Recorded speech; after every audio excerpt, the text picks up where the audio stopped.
ወሸላውን ስላሳየችበት ይመለሳል እንዴ? ወደ ሩቱ ወሸላው ስለታየ ይመለሳል? እንዲያርግ ማለት ያለብሽም ነበረ፣ ግን አንቺ ነሽ አይደለም እንጃባቷ ይሄዱ ኤክሰሳይዝ አባቷ አያችሁ እናንተ ቪዲዮ እኔ አስጠላችኝ እና አላየሁም። እሷ አቀዳ ከልጅቷ ሚላትዬ ተናገሪ የኔ ቆንጆ ሚላትዬ የምትናገሩትን በግሩፕ አድርጎ በግሩፕ ይሄ እኮ የነሱ አስተሳሰብ ነው እንጂ እንትን ቢሉም ቢለቁም እኮ ችግር የለውም። ችግሩ ምንድነው? አብርሃም ያው እንዳልኳችሁ ኮንፊደንስ ስላጣ ነው እንጂ ምንም እግዚአብሔርን ወድ እቃው ራሱ እኮ ይቅርታ አድርጉልኝ፣ እቃው ራሱ እኮ አይቆምም። ለምን መሰለሽ?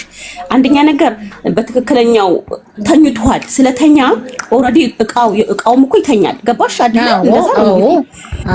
ስሜት ሲኖረው ነው እሷን ለማድረግ ስሜት ሲኖረው ያ ነገር ልክነሽ ያ ነገር የሚቆም እንግዲህ እንጨት ከስራ አቁማ ከሆነ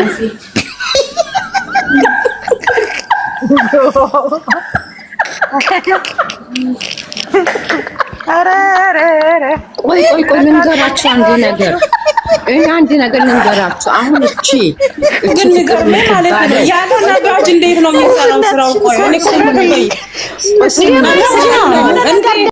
ማብል ያስፈልጋል ለማንቀሳቀስ ይባላል።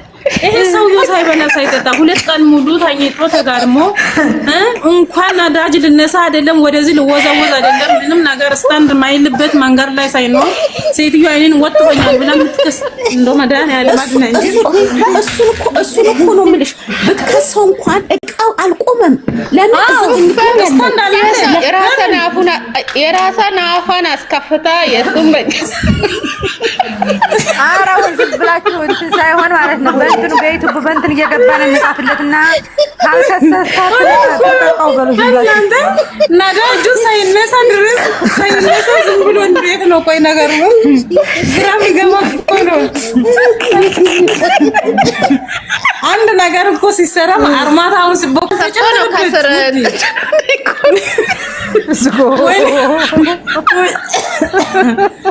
ፀሐይ አላሞቀችው ነዳጅ እንዴት ተብሎ ነው የሚንቀሳቀሰው? እንዴት ነው የሚነሳው? እንዴት ብሎ ነው ስታንድ ብሎ እሷን ሰላም የሚለው ንገሩኝ። በምን አንተናችሁ እሱን እንትን ብላችሁ ማለት ነው። መጽሐፍ ነው እንግዲህ እሱን መጽሐፍለት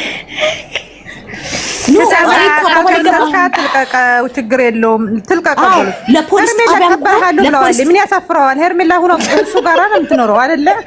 ያሳፍር እኮ ነው እንደው በለቀቀችና እኔ እንደው ባየሁትና ከዛ በኋላ እንዴት